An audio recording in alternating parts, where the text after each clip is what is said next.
You've arrived at the nightly narrative journal, a quiet place where every story drifts softly into the night. Settle in, take a slow breath, and let the calm guide you. If you enjoy these gentle journeys, feel free to subscribe and join us for more nighttime tales. The year is 1960, and London stands at the threshold between two worlds. The echoes of wartime austerity are finally fading, replaced by the first whispers of a cultural revolution that will soon transform the city. But tonight, on this particular Tuesday evening in late October, those grand changes feel distant and unimportant. Tonight, all that matters is the gentle rain falling on cobblestones, the amber glow of street lamps reflected in puddles, and the promise of shelter in a small bookstore on Marchmont Street. The street itself is unremarkable in the way that so many London streets are unremarkable, which is to say it possesses a quiet dignity that reveals itself only to those who take the time to look. The buildings stand shoulder to shoulder, their Victorian facades weathered but proud, windows glowing warmly against the autumn darkness. Most of the shops have already closed for the evening. The greengrocer has pulled down his shutters. The tobacconist's window display sits in darkness. Even the pub on the corner, though open, emits only a subdued murmur of conversation and the occasional clink of glass. But halfway down the street, one establishment remains invitingly lit.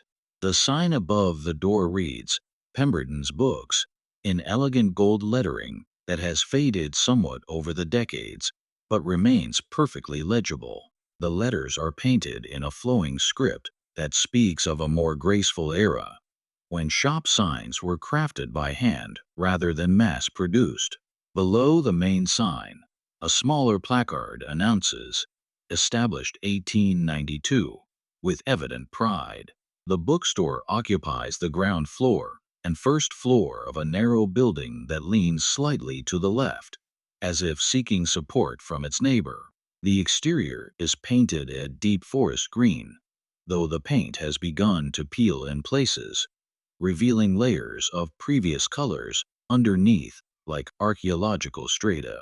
Two large windows flank the central door, and through them you can see floor-to-ceiling shelves crammed with books of every size and description. The window displays have not been changed in some time. On the left, a collection of travel books sits arranged around a faded globe, its countries and borders reflecting a world that no longer quite exists. On the right, several volumes of poetry lean against each other in artistic disarray, surrounded by what appear to be autumn leaves, though whether they are real or artificial is difficult to determine from the street. Above the shop, on the first and second floors, there are apartments where presumably someone lives, though the curtains are drawn and reveal nothing. A black cat sits on one of the upper windowsills, watching the street below with the patient intensity that only cats can manage. The rain doesn't seem to bother it, though it must surely be getting wet on its perch. The street is nearly empty at this hour. A man in a mackintosh hurries past, his umbrella turned inside out by a sudden gust of wind. He struggles with it briefly, then gives up and simply hunches his shoulders against the rain, disappearing around the corner. A black taxi glides by, its diesel engine purring, its yellow light unlit, carrying some fortunate soul to a warm destination. The swish of its tires through the puddles is oddly soothing, a sound that belongs to rainy evenings in cities, a sound that has comforted people for generations. The rain itself is not heavy, but it is persistent in the way that English rain often is, the kind of rain that seems to have all the time in the world, content to fall gently and steadily for hours. It creates a soft percussion on the pavement, on the roofs of parked cars, on the furled awning above the bookstore door. It beads on the window glass and runs down in irregular rivulets, distorting the view of the books inside into something mysterious and inviting.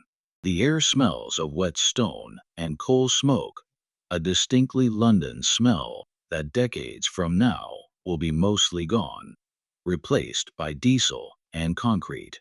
But tonight it is still here, mixing with the earthier smell of rain-soaked autumn leaves and the faint aroma of someone's dinner cooking nearby. Perhaps it is shepherd's pie, or maybe a simple stew, something warm and comforting on a night like this. Standing on the pavement outside Pemberton's Books, you can feel the temperature difference between the cold October air and the warmth emanating from inside the shop. It's not dramatic, but it's there, a subtle invitation, a promise of comfort and shelter. Through the window, you can see movement inside, a figure moving between the shelves, presumably Mr. Pemberton himself, the owner whose name graces the sign. The door is painted the same forest green as the exterior, with a brass handle that has been polished by countless hands over the years into a smooth, warm glow. Above the handle, there is a small brass plate that reads, "Please come in simple engraved letters. And above that, mounted on the door itself, is a bell, an old-fashioned brass bell that will announce your arrival with a cheerful jingle. This is the threshold, then, the boundary between the wet, darkening street and the warm, book-filled sanctuary within. The choice to enter is yours, but on a night like this, with the rain falling and the darkness gathering, and the promise of stories waiting just beyond that green door, it hardly feels like a choice at all. It feels like destiny, or perhaps simply like coming home to a place you've never been before, but somehow always knew existed. Your hand reaches for the brass door handle, and even through your glove, you can feel its satisfying weight and the slight warmth it holds despite the cold evening. The metal is smooth beneath your fingers, worn by decades of customers seeking exactly what you seek now: refuge, discovery, the simple pleasure of being among books. You turn the handle and push gently, and the door swings inward with a soft creak that speaks of well-oiled hinges and years of patient use. The bell above the door rings out with a clarity that seems almost musical, a bright chime that announces your presence without being jarring or intrusive. It's the kind of sound that makes you smile involuntarily, a sound that belongs to an earlier, gentler time when shop bells were instruments of welcome rather than mere functional objects. The note hangs in the air for a moment, then fades gradually, blending into the quiet atmosphere of the shop. Immediately, you are enveloped in warmth, not the aggressive heat of modern central heating systems, but the gentle, slightly uneven warmth of electric bar heaters and, perhaps, a small gas fire somewhere deeper in the shop. It wraps around you like a shawl, and you can feel your cold cheeks beginning to tingle as they adjust to the temperature change. The contrast is delicious, the simple pleasure of coming in from the cold that humans have savored since the first fires were lit in the first caves. But more than the warmth, more even than the light, what strikes you first is the smell. It is a perfume composed of many notes, and yet it blends into something singular and utterly distinctive. The smell of old books, paper and ink and binding glue, cloth and leather and dust, all mellowed and merged by time into an aroma that is both slightly musty and deeply comforting. It is the smell of knowledge preserved, of stories waiting, of thoughts captured and held in suspension across decades and sometimes centuries. There are other scents layered beneath the dominant book smell: a hint of pipe tobacco, though no one is currently smoking. The faint ghost of furniture polish. A suggestion of Earl Grey tea, perhaps from a cup consumed earlier in the day. The slightly oily smell of the paraffin heater that must be providing some of the warmth. And underneath it all, the old smell of the building itself, the accumulated scent of wood and plaster and stone that has stood here for more than 60 years. As your eyes adjust to the interior light, which is dimmer than the street lamps outside, but somehow more welcoming, you begin to take in the space itself. The bookstore is narrow, but surprisingly deep, stretching back much farther than the facade would suggest. The ceiling is high, perhaps 12 feet, and made of pressed tin painted, a soft cream color that has yellowed with age. From this ceiling hang several light fixtures, a mismatched collection that includes a small chandelier with only 3 of its 5 bulbs working, 2 hanging pendant lamps with green glass shades, and what appears to be a converted gas lamp now wired for electricity. The floor beneath your feet is wooden, the boards worn smooth by generations of book lovers shuffling along the aisles. In places, the wood is slightly warped, creating gentle rises and dips that give the space a nautical quality, as if you were aboard a very stable ship. The floorboards creak softly as you take your first tentative steps inside, a sound that seems right and proper in a bookstore of this vintage.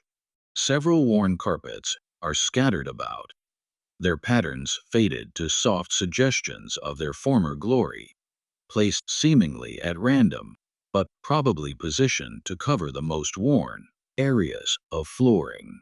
To your left and right, bookshelves stretch from floor to ceiling, creating narrow canyons of literature that seem to extend into infinity. The shelves themselves are a mixture of styles and woods, clearly accumulated over many years rather than purchased as a matched set. Some are dark oak, heavy and ornate with carved details. Others are lighter pine, simple and functional. A few appear to be homemade, their joints visible and their shelves slightly uneven, but serving their purpose admirably nonetheless. Every shelf is full, not just full, but crammed, packed, stuffed with books. They stand upright where there is room, lean against each other where there is not, and in some places are stacked horizontally on top of upright volumes, defying the usual conventions of shelving. The spines face outward in a riot of colors and fonts and sizes. Here a row of matching red leather bindings, probably a complete set of Dickens or Scott. There a collection of cheap paperbacks with lurid covers. Next to them, tall oversized art books, and beside those, tiny volumes that might be poetry or perhaps children's books. The overall effect is not one of chaos, exactly, but rather of organic profusion, as if the books have grown here naturally rather than being arranged by human hands.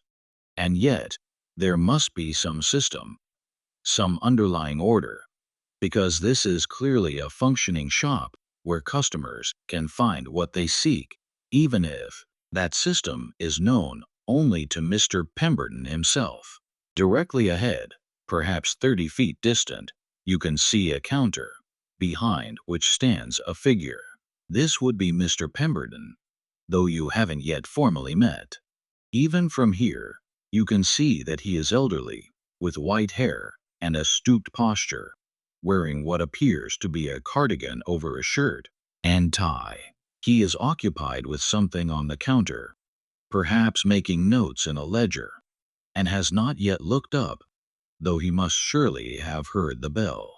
The space between where you stand and that distant counter is a maze of bookcases and tables. Small signs dangle from the ceiling or perch on shelf edges, hand-lettered in the same elegant script as the shop sign outside. Fiction, history, poetry, Travel. Biography. A stepladder leans against one wall, suggesting that accessing the higher shelves is a regular necessity. A worn leather armchair sits in one corner, a reading lamp beside it, and on the small table next to the chair, someone has left a book, open and face down, marking their place.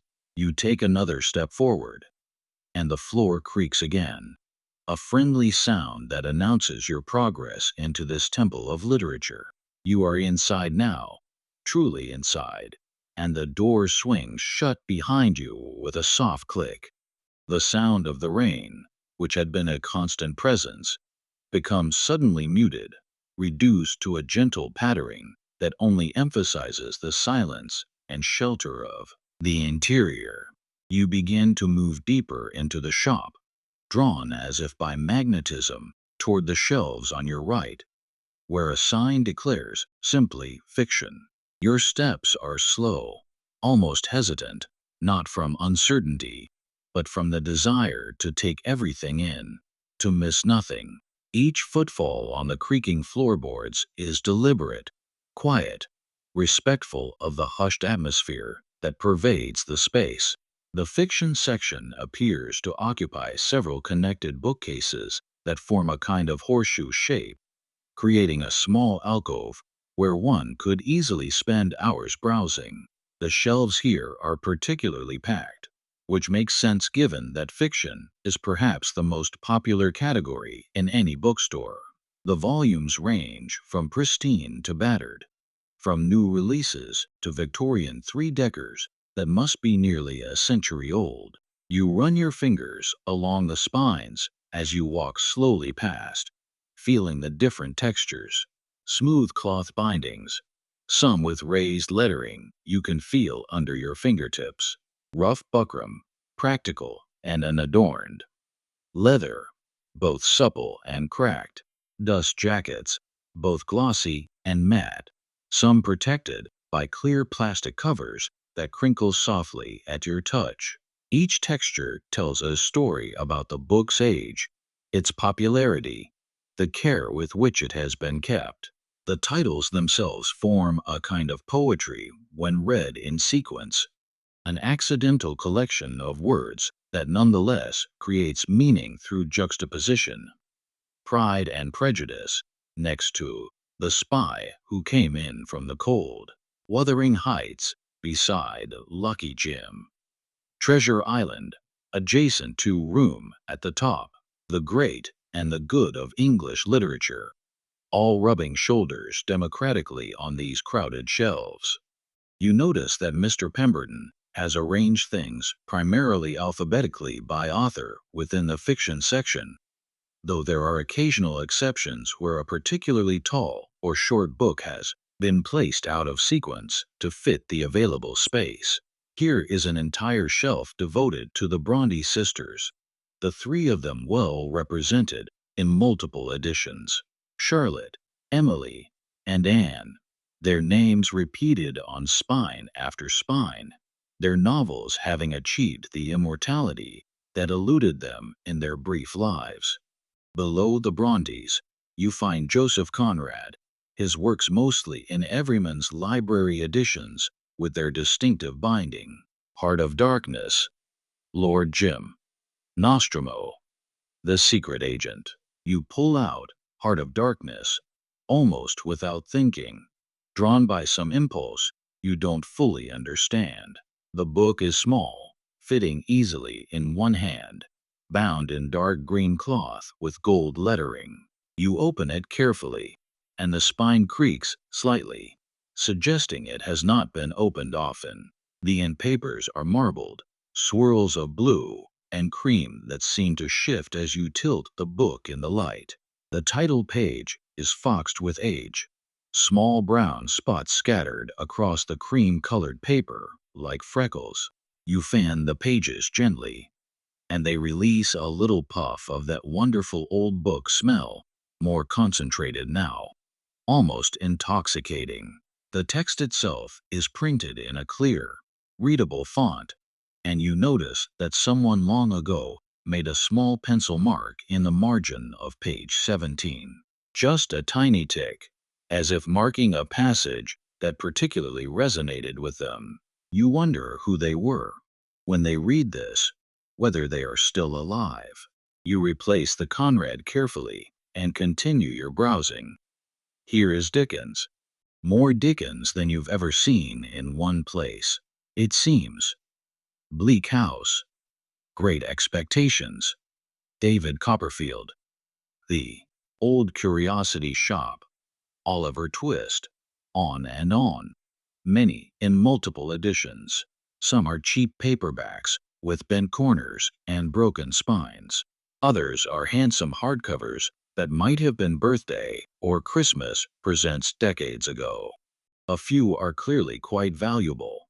Older editions that belong behind glass in a collector's cabinet.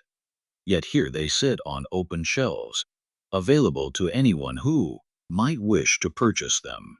The light in this alcove comes primarily from the pendant lamp with the green glass shade, which hangs at just the right height to illuminate the middle shelves while leaving the topmost and bottommost shelves in relative shadow. Dust motes drift lazily through the beam of light, made visible by the illumination, tiny particles that have been disturbed by your movement and are now settling back down. They seem to move in slow motion, as if time itself operates differently in this bookstore, running at a more leisurely pace than in the world outside. You become aware of the sound of your own breathing, slightly audible in the quiet of the shop, and beneath that, other sounds, so soft you have to strain to hear them. The tick of a clock somewhere, slow and steady. The hiss of the gas fire or heater, barely perceptible. A rustle that might be Mr. Pemberton turning a page at his counter, or might simply be the building settling, the old wood and plaster adjusting to the temperature change as the day cools toward night. Moving along, you discover George Eliot, Thomas Hardy, Henry James. The Victorians are well represented here, their novels of manners and morals standing in stately rows. You pull out Middlemarch, a Penguin Classics edition with an orange spine that stands out among the more somber colors surrounding it. The book falls open naturally to the first chapter, suggesting it has been read and reread, the spine broken in by devoted readers who returned again and again to Dorothea Brooke and her provincial world. On a lower shelf, you find the moderns. Lawrence and Forster, Woolf and Joyce, M.R.S. Dalloway, in a dust jacket that shows a woman's elegant profile. A room with a view, in a slim volume that has been read so many times the pages have gone soft as cloth. Ulysses, in a plain binding that hides its revolutionary contents. Women in Love, with a sensual cover illustration that must have been shocking when first published. There are contemporary authors too, of course, though what is contemporary in 1960 will be considered classic in time. Kingsley Amis and John Brain, Iris Murdoch and Muriel Spark. Books that are only a few years old, their dust jackets still bright, their pages still crisp and white. These sit alongside their predecessors, already beginning their journey into the past, already becoming the old books of tomorrow. At the end of one shelf, you find a small section devoted to foreign literature in translation. Tolstoy and Dostoevsky, Flaubert and Balzac, Cervantes and Goethe. The great voices of other languages, brought into English by skilled translators, allowing readers who speak only English to hear the stories of other worlds, other times, other ways of being human. You could spend hours here, days even, and still not exhaust the riches of this fiction section. Each book is a door, a portal, a promise. Behind every cover waits an entire world, populated with characters who will become as real to you as people you know, perhaps more real, adventures and romances, mysteries and tragedies, comedies and epics, the full range of human experience, captured in words and bound between covers, waiting patiently for someone to bring them back to life by reading them. The weight of all this accumulated story, all this preserved imagination, should perhaps feel oppressive, but somehow it doesn't. Instead, it feels comforting, even exhilarating. Here is proof that people have always told stories, always will tell stories, that this fundamental human activity transcends time and place and circumstance. Here is continuity, connection, the great conversation that humanity has been having with itself for as long as we have had language. As you stand absorbed in your examination of a particularly intriguing edition of Vanity Fair, you become aware of a presence approaching. You look up to find Mr. Pemberton making his way toward you through the maze of bookcases, moving with the careful steps of someone who knows every board that creaks, every corner to avoid, every uneven spot in the floor that might cause a stumble. He is perhaps 75 years old, though he could be older or younger. It's difficult to tell with people who have aged with grace and purpose. His face is deeply lined, the lines etched by decades of smiling and concentration in equal measure. His eyes are a pale blue, rheumy with age, but still bright with intelligence and warmth. His white hair, though sparse on top, is neatly combed, and he wears it slightly long over his collar in a style that might have been fashionable in the 1930s and which he has simply never bothered to update. His clothing speaks of a man who values comfort and tradition over fashion. The cardigan is a soft beige wool, well worn but carefully maintained, with leather buttons and patches on the elbows. Beneath it, a white shirt and a burgundy knitted tie, narrow in the old style. Gray wool trousers, pressed with a sharp crease that is slightly offset by the way he has been sitting. Brown leather slippers that have molded to his feet over many years of wear. Reading glasses hang from a cord around his neck, the kind that people of his generation call pince nez even when they aren't. "Good evening," he says, and his voice is exactly what you might hope for in an elderly bookseller. It is soft but clear, cultured without being pretentious, warm without being overly familiar. There is the trace of an accent, though whether it is regional or simply the product of his generation's different way of speaking, you cannot quite determine. Terrible weather for walking, but rather perfect weather for books, don't you think? You agree that it is, and he smiles, clearly pleased that you understand. October rain, he continues, has always seemed to me the most literary of weathers. There's something about it that makes one want to curl up with a good novel and a cup of tea and let the world outside take care of itself for a while. He glances at the volume you're holding, the Vanity Fair, and his smile broadens slightly. "Thackeray," he says, with evident approval.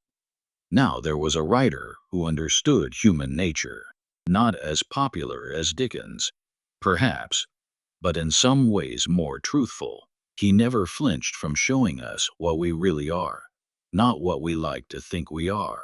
He pauses, then adds, "That's a rather nice edition you found. 1898, if I'm not mistaken. The binding has been restored at some point, but the pages are all original. Note how thick the paper is compared to modern books. They made things to last in those days." You ask how long he has owned the shop, and he chuckles softly. "Owned it?" he says. "Well, I suppose I do own it, legally speaking, but really, I think of myself more as its custodian. The shop was established by my grandfather in 1892. That makes it 68 years old this year, nearly 70. My father took it over when my grandfather passed in 1923, and I came into it in 1947, after the war.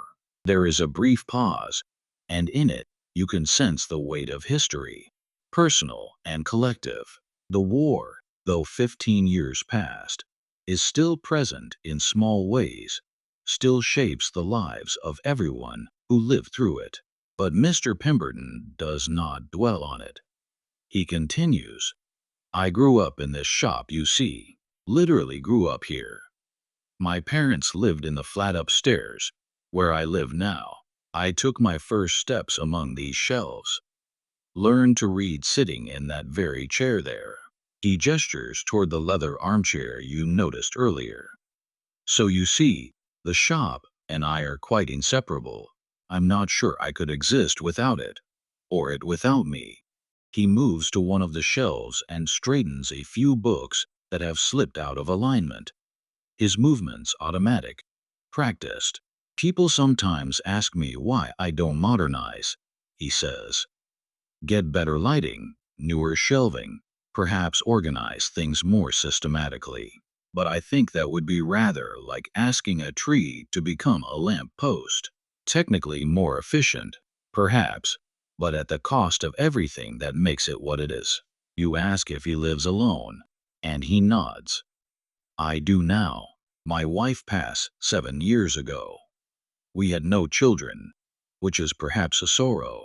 But the books have been my children in a way. I've nurtured them, cared for them, found them good homes when the right reader comes along. It's not the same as having flesh and blood descendants, of course, but it is a kind of legacy. There is no self-pity in his voice when he speaks of his wife, only a calm acceptance. He is a man who has made peace with loss, who understands that it is part of life's pattern. She loved this shop as much as I did, he adds. Perhaps more. She had a better eye for organization than I do. I tend to simply put books wherever they fit, but she could always lay her hands on exactly what was needed. I'm afraid things are a bit more chaotic since she's been gone, but somehow people still find what they're looking for. He adjusts his glasses, hooking them onto his nose, and peers at you more closely. But I'm rambling, he says. Occupational hazard of spending too much time alone with books. They're wonderful company, but they don't tell you when you're being boring. Is there something in particular I can help you find? Or are you just browsing? Both are equally welcome, I assure you. You tell him you're simply browsing, and he nods approvingly. The very best way to shop for books, he declares. When you hunt for a specific title, you may find it or you may not. But when you browse, you always discover something you didn't know you were looking for. That's where the magic lies, I think, in the serendipity of it all. Mr. Pemberton gestures toward the back of the shop, where the bookcases create a particularly inviting corner. If you enjoy poetry, he says, you might appreciate our collection. It's modest, but rather choice, I think. And the chair there has the best light in the entire shop. The reading lamp is one of my few concessions to modernity. 1935, which I suppose isn't very modern anymore, but it has an excellent focused beam that doesn't strain the eyes. He leaves you then, shuffling back toward his counter to attend to whatever work you had interrupted, his slippers whispering against the wooden floor. You make your way toward the corner he indicated, threading between a table stacked with art books and a case of what appears to be science and natural history. The poetry corner reveals itself gradually as you round the final bookcase. It is indeed a perfect little sanctuary, created by the intersection of two walls and the back of a tall shelving unit. The leather armchair Mr. Pemberton mentioned earlier sits here. It's back to the rest of the shop, facing a window that looks out onto what must be a small courtyard or alley. The chair is old, the leather cracked in places and worn smooth in others, the seat cushion shaped by decades of readers settling into it.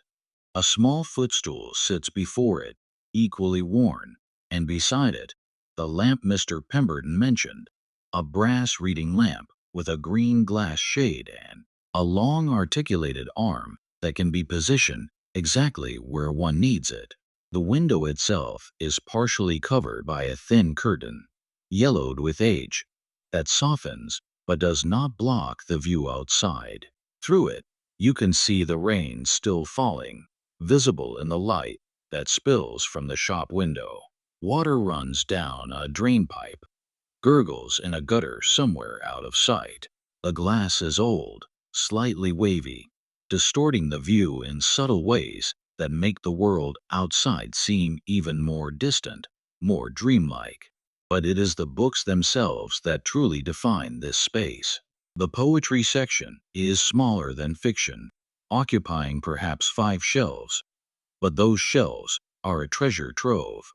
Unlike the fiction section, these books are arranged not alphabetically, but chronologically, or perhaps by some other system known only to Mr. Pemberton. The effect is to create interesting juxtapositions, conversations across time between poets who never met but who speak similar truths. The topmost shelf holds the ancients, or rather, translations of them, Homer's Iliad and Odyssey in several different versions, Virgil's Aeneid, Greek and Roman poets, their words bridging 2.5 millennia to reach this quiet corner of a London bookshop.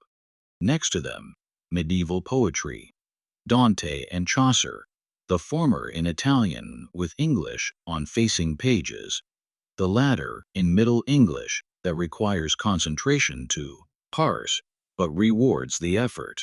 The second shelf is devoted to the English Renaissance and 17th century, Shakespeare's sonnets in multiple editions, from a cheap paperback to a beautiful cloth-bound volume with gilt edges, Spenser's Faerie Queene, John Donne's complete poems, George Herbert, Andrew Marvell, John Milton, the metaphysical poets and the epic poets, side by side, their very different approaches to verse united by the century in which they wrote.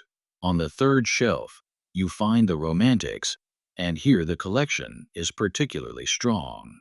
Wordsworth and Coleridge, their lyrical ballads, in a facsimile of the first edition, Byron and Shelley and Keats, the three of them forever linked despite their differences, Blake's Songs of Innocence and Experience, in an edition with reproductions of his original engravings. These books have been read more than most, you can tell. The spines are creased, the pages soft. These are not collector's items, but working copies, books that have been lived with and loved. The fourth shelf brings you into the Victorian era and beyond, Tennyson and Browning, both Robert and Elizabeth Barrett, Christina Rossetti and her brother Dante Gabriel, Gerard Manley Hopkins, Thomas Hardy, A.E. Housman. The poetry grows darker here, or perhaps more complex, as the certainties of the earlier ages give way to doubt and questioning. The fifth and final shelf is devoted to the 20th century, the moderns and near contemporaries, T.S. Eliot's The Waste Land, Ezra Pound's Cantos, W.H. Auden, Dylan Thomas, Louis MacNeice, Philip Larkin.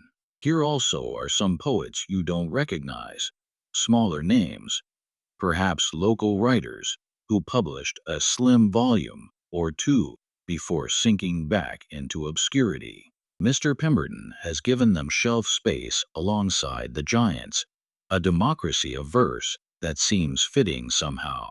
You pull out a volume of Keats, unable to resist. It is a small book, the cover of faded red cloth, the title stamped in gold that has mostly worn away. You settle into the leather chair, which receives you with a soft creak and a sigh, molding itself to your body as if it has been waiting for you. The footstool is perfectly positioned for your feet.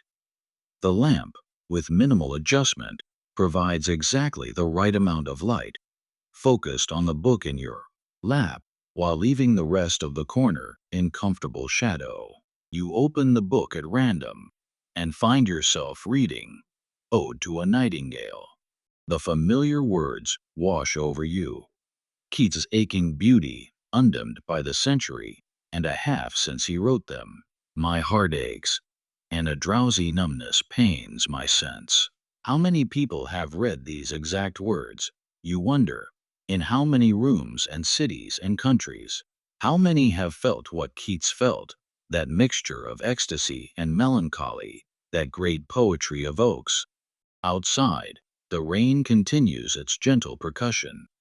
Inside, the shop is warm and still and silent, except for the distant sound of Mr. Pemberton's page turning at his counter. Time seems to have stopped, or perhaps simply become irrelevant. You could be in any era, any decade. The experience of sitting in a comfortable chair, reading poetry while rain falls outside, is timeless. People have done this for centuries, and will do it for centuries more, if we are lucky, if we preserve these small sanctuaries of quietness and thought. You let the book close gently, and sit for a moment with your eyes closed, simply feeling the peace of the moment. The leather smell of the chair mingles with the paper smell of the books. The warmth of the lamp on your hands is pleasant. The distant sound of rain is soothing rather than melancholy. Everything is exactly as it should be, perfectly balanced, a moment of complete contentment in an often discontented world. After perhaps 15 or 20 minutes in the poetry corner, you become aware of a gentle restlessness, a desire to explore further. The bookshop clearly extends beyond this ground floor, and you recall seeing stairs when you first entered. With reluctance, you extract yourself from the leather chair, returning the Keats to its place on the shelf with the care it deserves. As you emerge from the poetry corner, you find Mr. Pemberton looking up from his counter. He seems to have an uncanny awareness of movement in his shop, a sixth sense developed over decades of careful attention. Found something that interested you? He asks, and when you mention the poetry collection, he beams with pleasure. Ah, yes, my wife's special project, that was. She loved poetry above all other forms, said it was literature distilled to its essence. I think she was right. You inquire about the upper floor, gesturing toward the staircase you noticed earlier, and Mr. Pemberton nods enthusiastically. Please do go up, he says. The rare books are up there, and the history section, also biography, travel, and military history, and the maps, of course. I can't come up as easily as I once could, so I'm afraid things may be a bit dusty, but that only adds to the atmosphere. Don't you think? There's a light switch at the bottom of the stairs, just on the right. You thank him and make your way to the staircase, which is located toward the back of the shop, partially hidden behind a revolving bookstand filled with paperback mysteries. The stairs themselves are narrow and steep, in the old London style, more ladder than staircase really. The wooden treads are worn in the center, dished out by countless feet over the decades. A rope serves as a banister, looped through brass rings attached to the wall. You find the light switch where Mr. Pemberton said it would be, and flip it up. A light comes on upstairs, dim but adequate, and you begin to climb. Each step creaks under your weight, and you find yourself placing your feet carefully, one hand on the rope banister, ascending slowly. The stairwell is lined with framed prints, mostly old maps and botanical illustrations, their frames dusty and their glass reflecting the light in moving patterns as you climb past. At the top of the stairs, you emerge into what is clearly the building's first floor, though it has been entirely converted into an extension of the bookshop. The ceiling here is lower than downstairs, perhaps only 8 feet, and the beams are exposed, dark wood against yellowed plaster. The floor is the same worn boards as below, but here they are uneven enough that you have to watch your step, and they creak even more expressively with every movement. The space is divided into several small rooms or areas, created by the placement of bookcases, rather than by actual walls. Unlike the ground floor, which maintains at least a pretense of being a shop, this upper level feels more like a scholar's study, a private collection that happens to be for sale. The lighting comes from bare bulbs hanging on cords, creating pools of light separated by shadows.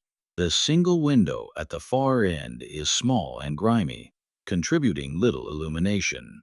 The first section you encounter is labeled, on a small wooden plaque, Rare and Collectible Fiction. Here the books are noticeably older and more valuable than those downstairs. First editions, some with their original dust jackets carefully protected in clear covers. Sets of books in matching bindings, clearly intended as displays of wealth and taste. You see first editions of Oscar Wilde, H.G. Wells, Joseph Conrad, a beautiful set of Jane Austen in cream leather with marbled boards, an early edition of Frankenstein, its spine slightly faded but intact. These books are priced, you notice, with small penciled numbers on scraps of paper tucked into their pages. The amounts are significant, at least by your standards. £10 for the Wilde, 25 for a particularly nice Dickens, 15 for an early Hardy. These are not books for casual browsing, but for serious collectors, people who understand value and are willing to pay for it. Adjacent to the rare fiction is a glass-fronted bookcase, locked, containing what must be the most valuable items in the shop. You peer through the glass and see truly ancient volumes, their leather bindings cracked and faded, their pages likely brittle with age. 17th and 18th century works, perhaps some even older. Books in Latin, in French, in languages you cannot identify. A manuscript of some kind, illuminated perhaps, though it's hard to tell through the wavy old glass of the cabinet door. These books are not priced at all, or if they are, the prices are not visible. Moving deeper into this space, you find the history section, which is extensive and clearly reflects someone's passionate interest in the subject. Here are histories of England, of course, many volumes covering different periods: the Tudors, the Stuarts, the Georgian and Victorian eras, but also histories of other places, other times: ancient Rome and Greece, medieval Europe, the American Revolution, the French Revolution, Napoleonic Wars. Books about exploration and discovery, about the expansion of empire, about wars and treaties, and the rise and fall of kingdoms. The military history is particularly comprehensive. Accounts of battles from Waterloo to the Somme, regimental histories, some of them clearly published privately for a limited audience. Books about tactics and strategy, about weapons and fortifications, about the lives of soldiers across the centuries. Many of these volumes are illustrated with maps and diagrams, battle plans and photographs. You pull out a history of the First World War and find it full of black and white photographs, trenches and wire, artillery pieces, young men in uniform who are probably dead now, all of them claimed by either war or age. Next to military history is biography, and here again the collection is rich and varied. Lives of kings and queens, of poets and painters, of scientists and explorers, of scoundrels and saints. Churchill's Marlborough in multiple volumes. Boswell's Life of Johnson, the greatest biography in English, or so you've been told. Lives of Napoleon, of Wellington, of Nelson. Victorian three-volume lives of people you've never heard of, but who were evidently important enough in their time to warrant such exhaustive treatment. The travel section is smaller, but no less interesting. Victorian travel narratives. When Englishmen ventured to exotic locales and wrote pompous accounts of their adventures for the folks back home. Travels in Arabia and Africa, in India and the Far East, in the Americas and the Antipodes. These books are illustrated with engravings, sometimes colored by hand, showing landscapes and peoples that the authors viewed with a mixture of fascination and condescension that is sometimes uncomfortable to read, but nonetheless reveals much about the age. And finally, at the far end of the room, you find the maps. They are stored in large flat drawers, the kind you might find in an architect's office, and several are framed and hung on the walls. Mr. Pemberton has left one of the drawers partially open, perhaps to encourage examination, and you carefully pull it out further to reveal the treasures within. Here are maps of London from different eras, showing how the city has grown and changed. An 18th century map where whole areas that are now densely built show as open fields. A Victorian map showing the first railway lines, those revolutionary iron roads that transformed the world. A very old map, possibly from the 17th century, where London is still confined within its old walls, a compact city surrounded by villages that have long since been absorbed into the urban mass. There are maps of other places too. England and Europe, showing borders that have changed countless times. Maps of empire, showing the pink-shaded territories that were once British and now are not. Maps of exploration, with blank spaces marked unexplored or terra incognita. Reminders that there was a time when the world still held mysteries, when not everything was known and catalogued. You could spend hours up here, days even, exploring the accumulated knowledge and history. But gradually you become aware of the chill. The upper floor is not as well heated as the ground floor, and the temperature has seeped through your clothes. It's time to return to the warmth below, though you will carry with you the memory of these treasures, these windows into the past preserved in paper and ink and binding. Before descending, however, you find yourself drawn to examine the maps more closely. There is something about cartography, about the human attempt to represent three-dimensional space on a two-dimensional surface, that has always fascinated you. Maps are simultaneously practical and beautiful, scientific and artistic, accurate and interpretive. The framed maps on the wall are particularly striking. One shows London as it appeared in 1666, just before the Great Fire. You study it carefully, trying to orient yourself, to find landmarks that might still exist. The Thames snakes across the middle, crossed by London Bridge, which appears crowded with buildings on the map. The Tower of London is marked and illustrated with a small drawing. Streets that still exist today appear in embryonic form, though their names are sometimes different or spelled in archaic ways. Next to it hangs a map from 1745, showing London considerably expanded.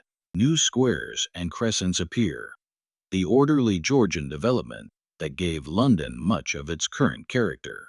The city is spreading westward, absorbing Westminster and creating the fashionable neighborhoods where the wealthy built their townhouses.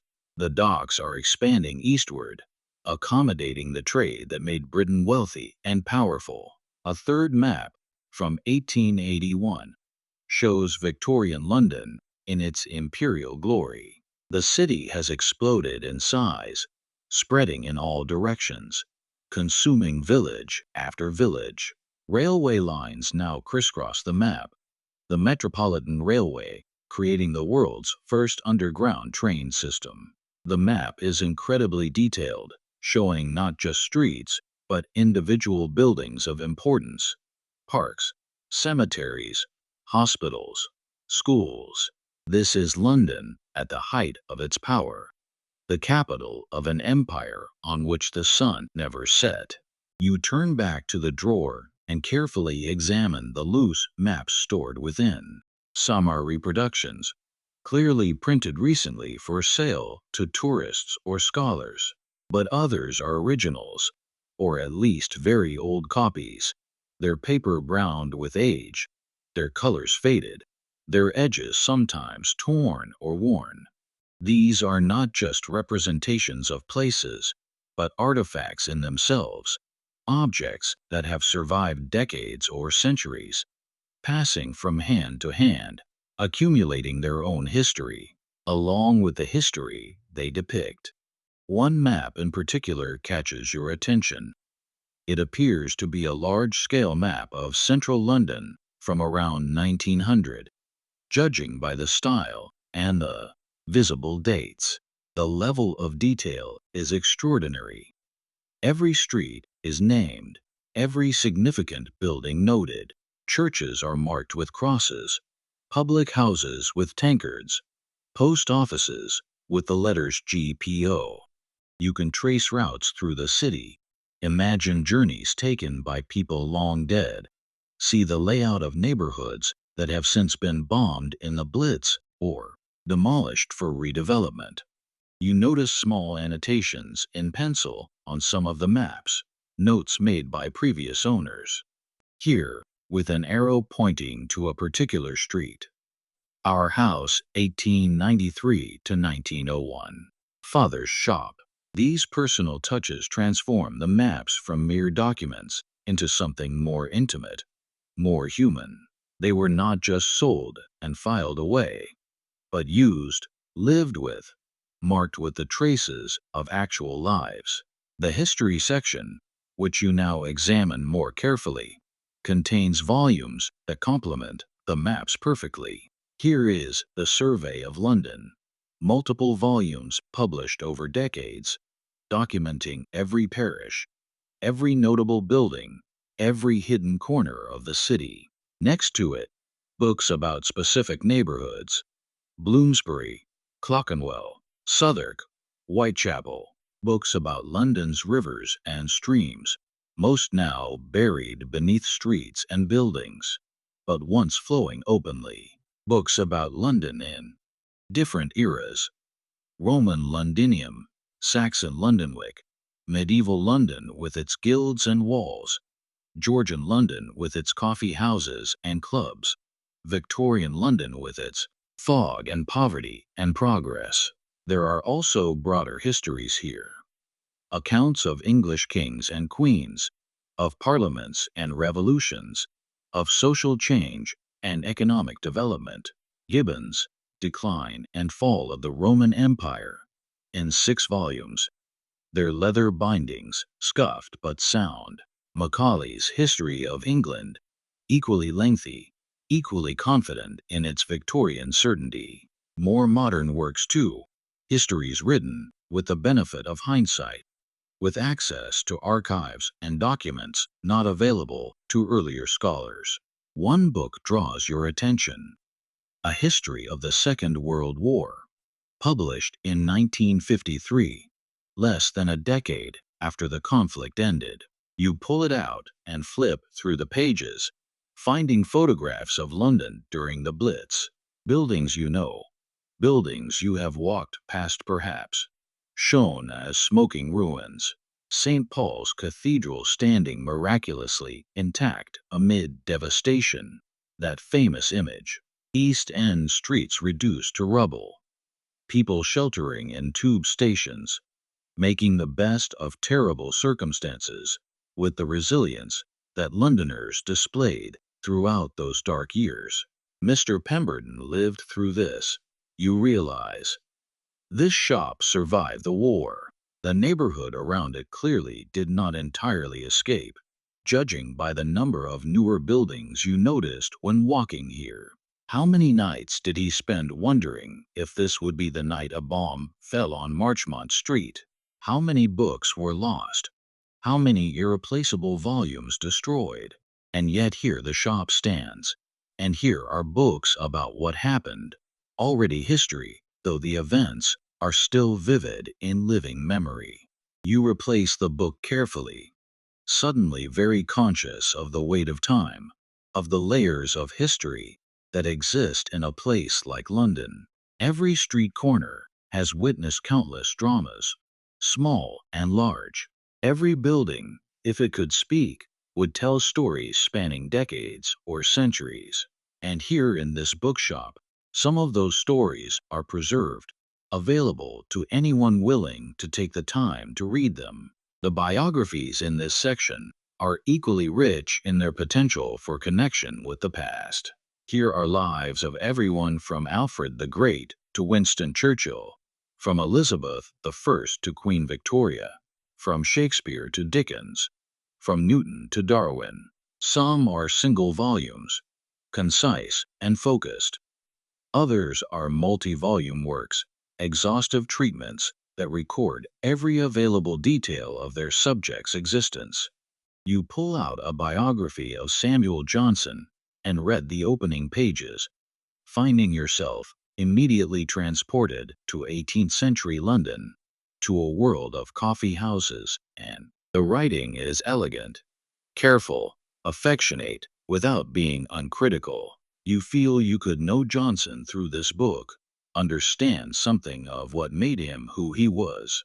Your exploration of the upper floor has been so absorbing that you've lost track of time. When you glance at your watch, you're surprised to find that nearly 45 minutes have passed since you climbed the stairs. The cold has definitely penetrated now, and you're ready to return to the warmth of the ground floor. You descend the stairs carefully, one hand on the rope banister, your footsteps announcing your return. At the bottom, you find Mr. Pemberton standing near the base of the stairs, as if he had been waiting for you. Find anything interesting? He asks. And when you tell him about the maps, his face lights up with pleasure. Ah, the maps, he says. Yes, they're rather wonderful, aren't they? I've collected them for years. There's something about seeing places as they used to be that I find endlessly fascinating. It reminds us that nothing is permanent, that everything changes, even things that seem solid and eternal like buildings and streets. And yet, paradoxically, the maps themselves remain, frozen images of moments long past. He pauses, then says, I was just about to make some tea. Would you care to join me? The kettle won't take but a moment, and I have some biscuits as well.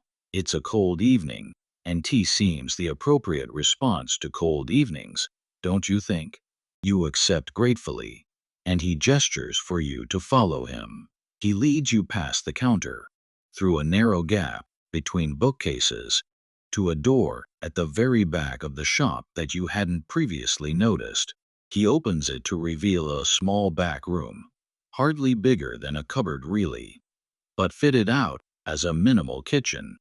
There is a tiny sink with a single tap, an electric kettle sitting on a wooden counter, a small cabinet holding cups and tea things, and an old gas ring for more substantial cooking, though it looks as if it hasn't been used in some time.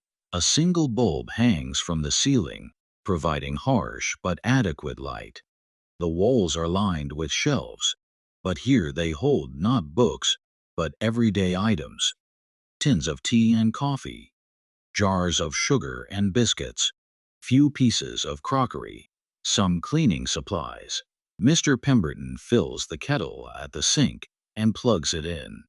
The element begins to glow red almost immediately, and you can hear the first whispers of heating water.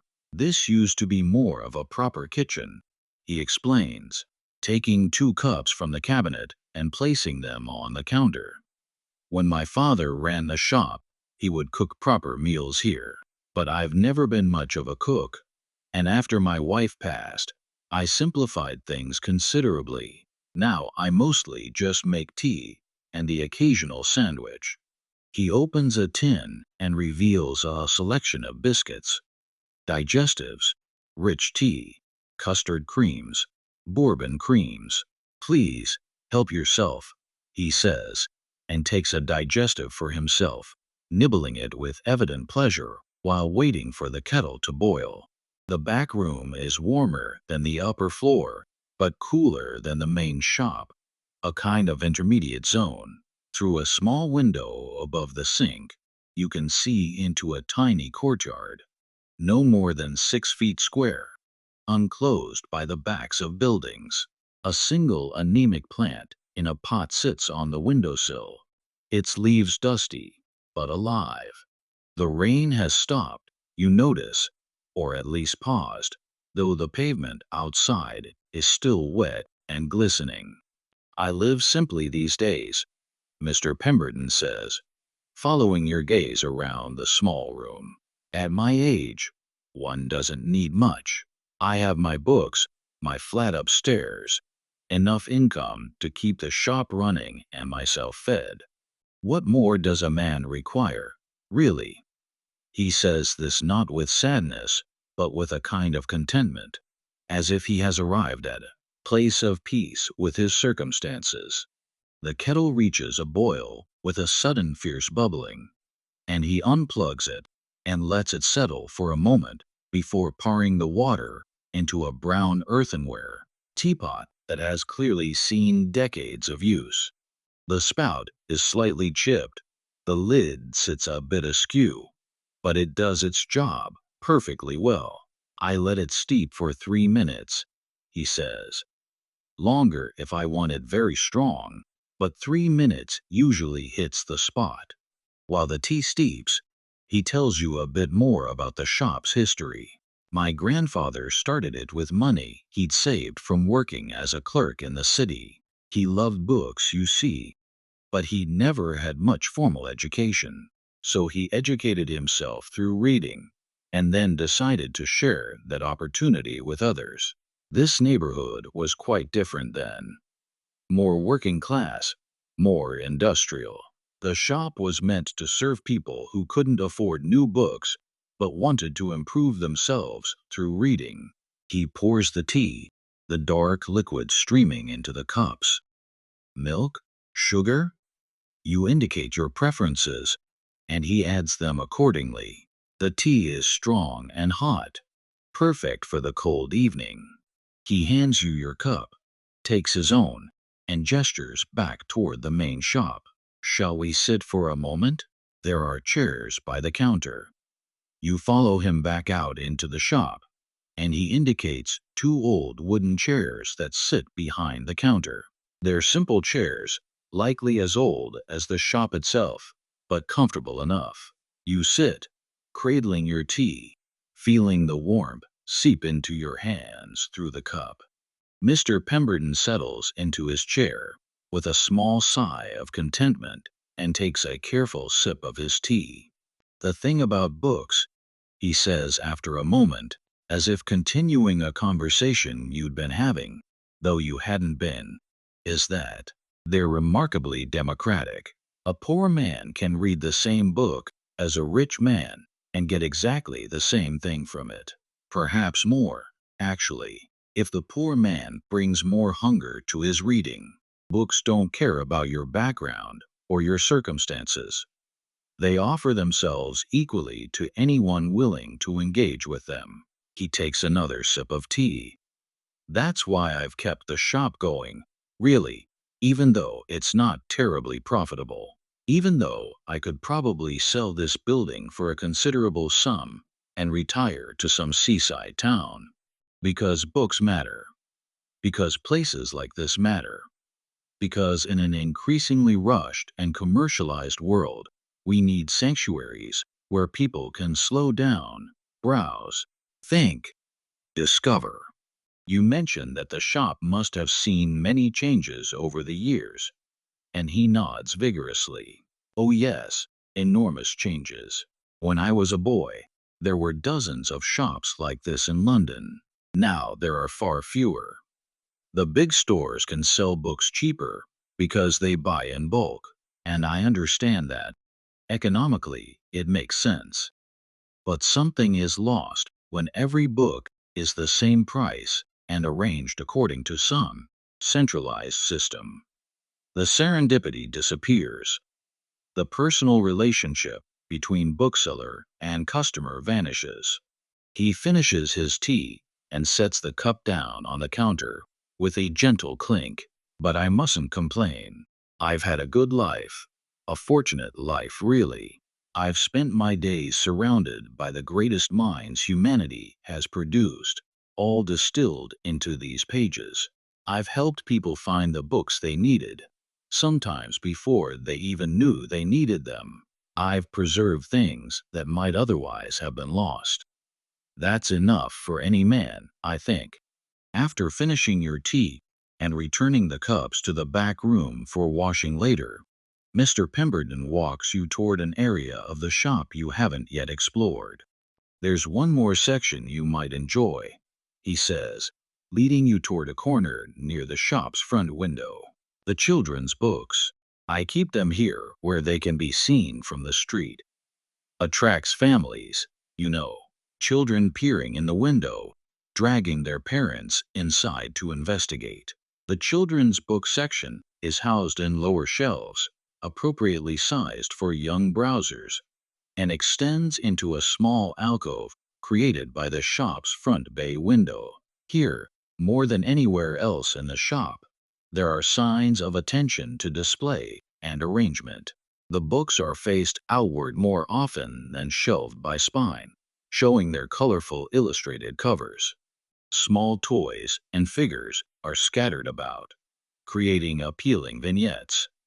A stuffed bear sitting next to a copy of Winnie the Pooh, a toy train in front of The Railway Children, a small bow before a collection of Swallow's and Amazon's books. The colors in this section are brighter, more cheerful than elsewhere in the shop. The muted browns and blacks and dark reds of adult books give way to primary colors, to illustrated covers showing fantastic creatures and exciting adventures. The very atmosphere seems lighter here, less serious, more playful. Mr. Pemberton gestures to the shelves with evident pride. This was my wife's domain particularly, he says. She believed that getting children to love books was perhaps the most important thing we could do. She said that a child who learns to love reading has been given a gift that will sustain them throughout their life, through good times and bad. You bend down to examine the shelves more closely. Here are the classics of children's literature, many in editions that are themselves decades old. Alice in Wonderland and Through the Looking Glass, their surreal logic appealing to children and adults alike. The Wind in the Willows, with its genteel animals living their civilized lives by the river. Peter Pan, The Secret Garden, Treasure Island, Kidnapped, The Jungle Book, all the stories that have shaped the imaginations of English-speaking children for generations. There are fairy tale collections here too, both the familiar ones of Grimm and Andersen and Perrault, and lesser-known collections from other traditions, Celtic fairy tales, Russian folk stories, tales from Arabia and India and China, books that open windows onto other cultures, other ways of seeing the world. all dressed in the appealing guise of magical stories. The picture books are particularly charming. The Tale of Peter Rabbit, in a small format edition, just the right size for young hands. Other Beatrix Potter books, their illustrations delicate and detailed. Kate Greenaway's illustrated books, their Victorian children engaged in innocent pastimes. Randolph Caldecott's picture books, more dynamic and lively. These are books that are as much visual art as literature, books meant to be lingered over, to be examined page by page. You notice that many of these books have inscriptions on their end papers. To Margaret on her 8th birthday, with love from Aunt Helen, Christmas 1920. 7. For our dear son on his first day of school, Happy Christmas from Father Christmas. In a child's handwriting, one generation passing the books to the next. These books have been loved, read to tatters in some cases, but preserved and passed on because they mattered. Children's books are perhaps the most important books we sell, Mr. Pemberton says, echoing his earlier comment about his wife's belief. Adults can fend for themselves, more or less, but children need guidance toward good books, books that will expand their horizons rather than limiting them, books that will challenge them appropriately for their age. He picks up a worn copy of The Borrowers and pages through it gently. I remember this book when it first came out in 1952. My wife was so excited about it. She said it had that rare quality of speaking equally to children and adults, of creating a complete world that felt utterly real. She was right, of course. She usually was about such things. There's a brief silence, comfortable rather than awkward, and you both simply stand there looking at the colorful array of children's literature. Outside, through the window, you can see the evening has grown darker. Fewer people are passing now, and those who do are hurrying, anxious to get home to dinner and warmth. Do you have children? Mr. Pemberton asks, then immediately adds, Forgive me, I don't mean to pry. It's just that people with children often have a special interest in this section, quite naturally. You respond as appropriate to your circumstances, and he nods understandingly. Well, whether you have children or not, I hope you'll remember that children's books are not just for children. Some of the finest literature ever written was ostensibly for young readers. Alice in Wonderland is as profound a meditation on logic and language as you'll find anywhere. The Wind in the Willows contains as much wisdom about friendship and contentment as any philosophy text. The Little Prince breaks hearts at any age. He replaces The Borrowers carefully and straightens a few other books that have slipped out of alignment. And of course, he adds with a slight smile, reading children's books as an adult allows us to reconnect with our younger selves, to remember what it was like to encounter stories with fresh eyes, before we became sophisticated and analytical about literature. There's value in that, I think, in remembering how to simply enjoy a story without picking it apart. You notice a small low bench seat built into the bay window area, with cushions that have seen better days but still look comfortable enough. Yes, that's for children, Mr. Pemberton says, following your gaze, or for anyone who wants to sit and look at the books. Feel free. You settle onto the window seat, and it's surprisingly comfortable, the cushions compressed into just the right shape by years of young readers. From here, you can look out at the street, while also seeing the reflected interior of the shop in the window glass. The effect is slightly disorienting but pleasant, as if you exist in both spaces simultaneously, both inside and outside, both in the present and somehow also in the past. As you sit in the window seat, you notice that the light in the shop has shifted into something softer and more golden. Evening has fully settled over London, and the bookshop now feels like a warm island glowing in the surrounding darkness. Mr. Pemberton moves slowly through the aisles, performing the small, familiar rituals that mark the end of his day, straightening a stack of books, nudging a chair back into place, adjusting the tiniest details simply because it brings him quiet satisfaction. There's something meditative about his movements, something deeply rooted in years of habit and affection for this little sanctuary. The sounds of the shop feel louder now in the evening stillness. The steady tick of the old clock behind the counter, the soft hiss of the heater, the occasional creak of the building settling into the night. Outside, a car passes, its headlights casting a brief wash of cold white across the window before fading into the city's distant hum. Rain begins again, no longer a storm, but a gentle mist drifting through the streetlights, turning them into glowing halos. The world outside grows hazy and dreamlike, while the shop becomes even cozier by contrast. Mr. Pemberton approaches with a long wooden pole, smiling faintly. "Time to light the lamp," he says. You watch as he hooks the chain of the old converted gas lamp above the window and gives it a gentle tug. The bulb flickers, then blooms into a warm amber glow. "A bit of theater," he chuckles, "but I like the ritual of it. Reminds me of when my grandfather lit the real gas lamps every night. Made the shop feel magical." He sets the pole aside and walks to the front door. "I think that's enough for today," he says softly. "Not many people come in after 7, and I'm feeling my age a bit. You won't mind me closing up, will you?" You tell him you don't mind at all. He flips the sign from open to closed, locks the door with a firm, comforting click, and suddenly the shop feels different, more intimate, almost like someone's living room instead of a store.